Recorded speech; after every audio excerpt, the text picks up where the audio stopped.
New York যেটা খুব একটি ইমিগ্র্যান্ট বান্ধব একটি স্টেট, সেখানে দেখা যাচ্ছে যে আমাদের মেয়র এরিক অ্যাডামস তিনিও এই অবৈধ অভিবাসীদের বিরুদ্ধে কঠোর ব্যবস্থা গ্রহণের প্রস্তুতির বিষয় বা নিচ্ছেন, বা তিনি প্রেসিডেন্ট ট্রাম্পকে সহযোগিতা করবেন। গ্রিন কার্ড নিয়ে যারা আমেরিকায় আছেন তাদেরকে অনুরোধ আমি করবো, তারা দেশের বাইরে 6 মাসের বেশি থাকবেন না, কারণ 6 মাসের বেশি থাকলে এয়ারপোর্টের বিভিন্ন প্রশ্নের সম্মুখীন হবেন। একজন বাংলাদেশের স্টুডেন্টকে এয়ারপোর্ট থেকেই বিদায় করে দিয়েছে। এয়ারপোর্ট থেকে অনেক স্টুডেন্টকে মানে রিটার্নিং স্টুডেন্টদেরকে ভিসা ক্যান্সেল করে পাঠিয়ে দেওয়া হচ্ছে। আবার তখন যদি সে অ্যাসাইলাম ক্লেম করতে চায় তাকে সুযোগ দেওয়া হয়, ডিটেনশনে নিয়ে যাওয়া হচ্ছে। ডিপোর্টেশন নিয়ে ট্রাম্প প্রশাসনের যে ব্যাপক যে প্রস্তুতি, আমরা যতটুকু জেনেছি যে উনি এই ক্ষেত্রে কংগ্রেসের কাছে $25 মিলিয়ন চেয়েছেন, আইসকে প্রচুর ক্ষমতা দিয়েছেন বা দেওয়া হচ্ছে। তারপরে নানান তথ্য আছে এবং মাসে প্রায় 500,000 অর্থাৎ 5 লাখ অভিবাসীকে আনডকুমেন্টেড বা অপরাধী যারা আছে তাদেরকে ডিপোর্ট করার সিদ্ধান্ত নিয়েছেন তিনি। এই ধরনের নানান কিছু আমরা শুনতে পাচ্ছি। আবার এটাও দেখেছি যে হোমল্যান্ড সিকিউরিটি ডিপার্টমেন্টের সেক্রেটারি ক্রিস্টি নয়েম অবৈধ অভিবাসীদের স্বেচ্ছায় যুক্তরাষ্ট্র ত্যাগ করার আহ্বান জানিয়েছেন। তিনি উল্লেখ করেছেন যদি তারা এখনই দেশ ত্যাগ করে তাহলে ভবিষ্যতে যুক্তরাষ্ট্রে ফিরে আসার সুযোগ পেতে পারে। আর 14 বছর বয়সের বেশি যারা অবৈধ অভিবাসী আছে তাদেরকে নিকটস্থ ফেডারেল অফিসে গিয়ে নাম তালিকাভুক্ত করতে বলেছেন এবং বা টিপসই দিতে বলেছেন, অন্যথায় তারা গুরুতর অপরাধী হিসেবে বিবেচিত হবেন। এই ধরনের নানান কিছু আমরা দেখতে পাচ্ছি এবং আজকের যে পর্যন্ত আমরা জানি যে এখন পর্যন্ত প্রায় 20,000 মানুষকে গ্রেপ্তার করা হয়েছে, বা আরও হয়তো তথ্য আপনার কাছে আছে। এই বিষয়টি সম্পর্কে আপনার কাছে কি কি তথ্য আছে?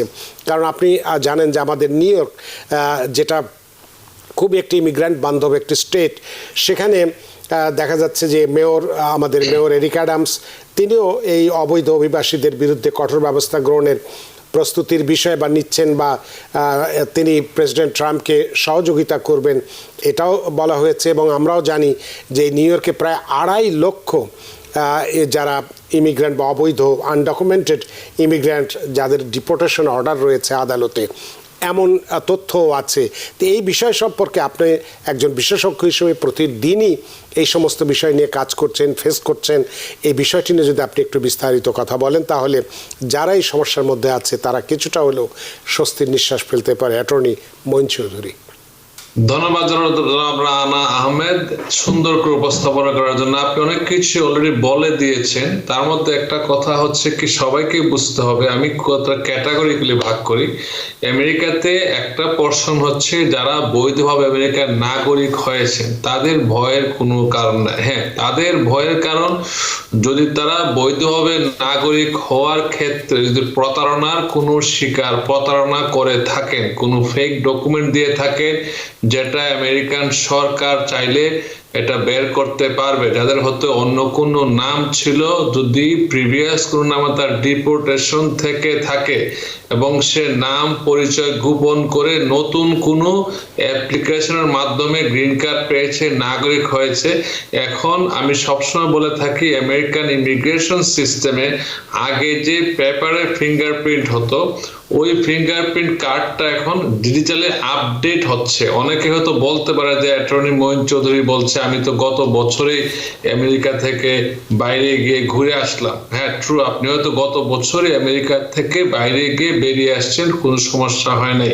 যদি কোনো কারণে তারা কিন্তু র্যাপিডলি ফিঙ্গারপ্রিন্ট গুলো আপডেট করছে, 94, 95 যারা এমনকি 90s এর আগেও যারা আসছে যে তাদের ভিন্ন নাম থাকতে পারে, পরিচয় থাকতে পারে, তখন তারা এই ফিঙ্গারপ্রিন্ট যদি আবার কোথাও নেয় তখন ম্যাচ হলে দেখা যাবে যে সে এই লোকটা হয়তো একই ব্যক্তি, হয়তো ভিন্ন নামে তার ডিপোর্টেশন ছিল, কিন্তু সে ডিপোর্টেশন অবজ্ঞা করে ভিন্ন নামে সে আমেরিকার বর্তমান নাগরিক হয়েছে। এই ক্ষেত্রে তারা করে কি, তাকে ফেডারেল ডিস্ট্রিক্ট কোর্টে পাঠাতে পারে, কারণ যদি আগে তার নাম পরিচয় গোপন না করতো তাহলে সে কিন্তু আর গ্রিন কার্ড পাওয়ার যোগ্য থাকতো না। এই ক্ষেত্রে নিয়ম ছিল সে আগের জিনিসটা সে রিওপেন করে এবং নতুন করে সে অ্যাপ্লিকেশন করে একই নাম ঠিকানা ধারণ করে ইনফরমেশন চেঞ্জ না করে কাজটা করা। অনেকে ভয় পাওয়ার জন্য অতীতে ভুল পরামর্শ পেয়ে এগুলা করেছে। এই জিনিসটা সতর্ক থাকতে হবে। আর যারা এই দেশে বৈধভাবে গ্রিন কার্ড পেয়েছে, আবারও বলছি বৈধভাবে গ্রিন কার্ড পেয়েছে, কোনো জালিয়াতি না করে, আবার অনেকে বলবে অ্যাটর্নি মঞ্চে জালিয়াতি কি বলে, অনেকে আমরা জানি বিভিন্ন ডকুমেন্ট, এমন কোন ডকুমেন্ট প্রডিউস করেছে যেটা তারা আসলে হয়তো তারা বৈধভাবে হয়তো পারতো না। সো এইসব জিনিস বিবেচনা করবেন আপনারা যারা এই দেশে আমেরিকার বাইরে। আরেকটা জিনিস, যারা গ্রিন কার্ড নিয়ে যারা আমেরিকায় আছেন তাদেরকে অনুরোধ আমি করবো তারা দেশের বাইরে 6 মাসের বেশি থাকবেন না, কারণ 6 মাসের বেশি থাকলে এয়ারপোর্টে বিভিন্ন প্রশ্নের সম্মুখীন হবেন। 1 বছরের বেশি আমেরিকার বাইরে থাকলে পারমিশন ছাড়া গ্রিন কার্ড বাতিল হয়ে যেতে পারে, এমনকি আপনাকে এয়ারপোর্ট থেকে গ্রিন কার্ড রেখে হয়তো বিদায় করে দিতে পারে, অথবা টুরিস্ট ভিসা দিয়ে দিবে, অথবা কোর্টে পাঠাতে পারে। এবং স্টুডেন্ট যারা আছেন এখানে তাদের সতর্কতা হচ্ছে তারা অবশ্যই স্ট্যাটাস মেনটেন করবেন। যদি কোনো কারণে স্ট্যাটাস না থাকে, আপনার সার্ভিস টার্মিনেট হয়ে যায়, তারা কিন্তু under the risk of arrest তাদেরকে ডিটেনশনে নিয়ে যেতে পারে। ডিটেনশনে নিলে পরে তারা যে কাজটা করতে হয়, যেমন আপনারা শুনেছেন হয়তো আমার ফেসবুকের রিলস থেকে দেখেছেন, এয়ারপোর্ট থেকে অনেক স্টুডেন্টকে মানে রিটার্নিং স্টুডেন্টদেরকে ভিসা ক্যান্সেল করে পাঠিয়ে দেওয়া হচ্ছে। আবার যদি তখন যদি সে অ্যাসাইলাম ক্লেম করতে চায় তাকে সুযোগ দেওয়া হয়, ডিটেনশনে নিয়ে যাওয়া হচ্ছে। সো এই জিনিসটা একটু মাথায় রাখতে হবে, সতর্কতার সাথে সতর্কতা অবলম্বন করতে হবে। ধরপাকড় আমেরিকায় অনেক হচ্ছে। এজ অফ টুডে মোর দেন 50,000 ডিটেইনিজ এখন অলরেডি ডিটেইন আছে আমেরিকান ডিটেনশন সেন্টারগুলোতে। সো সরকার যে প্রতিশ্রুতি নিয়ে এসেছিল ডোনাল্ড ট্রাম্প, সেটার প্রতিশ্রুতি অনুযায়ী কাজ করছে, এবং তার যেহেতু হাউস এবং সিনেট দুইটাই ট্রাম্পের লয়ালটি সবাই রিপাবলিকান পার্টির অধীনে, সে চাইলে এই সুযোগটা নিতে পারবে। এবং আর যাই বলেন না কেন, হাউসে এবং সিনেটে রিপাবলিকান পার্টি যতদিন কন্ট্রোলে থাকবে তার আপার হ্যান্ডটা থাকবে। সেক্ষেত্রে এক্সাম্পল দিয়ে বললে হয় কি রানা ভাই, মানুষজন জিনিসটা বুঝে। যেমন একটা এক্সাম্পল হচ্ছে রিয়েল কেস, সেক্সুয়াল অ্যাবিউসে একটা ভদ্রলোক, তার গ্রিন কার্ড ছিল, গ্রিন কার্ড আছে, সেক্সুয়াল অ্যাবিউস কেসে তাকে অ্যারেস্ট করা হয়েছে, মাইনরকে সেক্সুয়াল অ্যাবিউস করেছিল, তাকে ডিটেনশনে নিয়ে যাওয়া হয়েছে, তাকে ক্রিমিনাল কেস চলা অবস্থায় তাকে ডিটেনশনে নিয়ে যাওয়া হয়েছে, এবং তাকে বর্তমানে আইসি ডিটেনশনে আছে, তাকে পাঠিয়ে দেওয়ার পরিক্রমা মানে প্রসেস চলছে, রিভোক করার প্রক্রিয়া চলছে। এবং এগুলা যেহেতু ক্লাসিফিকেশনের পরে এগুলা তাকে হয়তো বের করে দেবে, অনেক ক্ষেত্রে আপিলের হলে তো সময় ক্ষেপণ করা যায়, কিন্তু যেহেতু ক্লাসিফিকেশন ক্রাইমের মধ্যে পড়ে। আরেকটা ক্রাইম ডোমেস্টিক ভায়োলেন্স, যারা অতীতে ডোমেস্টিক ভায়োলেন্সে গিলটি প্লি করেছিলেন তারা কিন্তু বর্তমানে রিস্কে আছে। According to immigration law, that can be remove, that can be issued NTA. ধরেন কেউ হয়তো হাজব্যান্ড ওয়াইফের ঝগড়া হয়েছে, ভাই ঝগড়া হয়েছে, মা বাবার সাথে ঝগড়া করেছে, হয়তো আননোন পুলিশ কল দিয়েছে, পুলিশ তাকে অ্যারেস্ট করেছে, পরের দিন সে হয়তো দুঃস্বীকার করে চলে এসেছে। অ্যাকর্ডিং টু ইমিগ্রেশন ল, এটা কিন্তু এই লটা ট্রাম্প তৈরি করে না, এই লটা এক্সিস্টিং ছিল, ট্রাম্প শুধু লটা এনফোর্স করার চেষ্টা করছে সঠিকভাবে।